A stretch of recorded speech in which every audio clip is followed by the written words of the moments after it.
નમસ્કાર, India news ગુજરાતમાં હું આપની સાથે નિલેશ રાઠોડ. સમાચારની શરૂઆત કરીએ તો ભરૂચ જિલ્લાના વાગરા તાલુકાના જાગેશ્વર ગામે પોતાના હક અને અધિકારો માટે શાંતિપૂર્ણ લડત ચલાવી રહેલા સ્થાનિક ગ્રામજનો અને પોલીસ વચ્ચે ગંભીર ઘર્ષણની ઘટના સામે આવી છે. લાંબા સમયથી ન્યાયની આશાએ આંદોલન કરી રહેલા નિર્દોષ નાગરિકોનો અવાજ દબાવવા માટે તંત્ર દ્વારા પોલીસ બળનો ઉપયોગ કરી સામૂહિક અટકાયત કરવામાં આવતા સમગ્ર પંથકમાં ભારે તંગદિલી વ્યાપી ગઈ છે.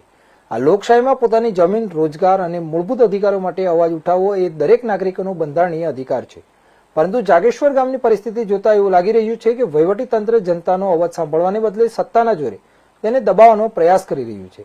પોલીસ કાર્યવાહીથી રોષે ભરાયેલા અને લાચાર બનેલા ગ્રામજનોએ ભારે આક્રમક શબ્દોમાં વહીવટી તંત્ર અને સરકાર સામે બળાપો ઠાલવતા જણાવ્યું હતું કે નાગરિકોના મુખેથી નીકળેલા પીડાદાયક શબ્દો દર્શાવે છે કે સ્થાનિક લોકોની વેદના કેટલી ઊંડી છે અને તંત્ર પ્રત્યેનો તેમનો અસંતોષ કઈ હદે ચરમસીમાએ પહોંચી ચૂક્યો છે.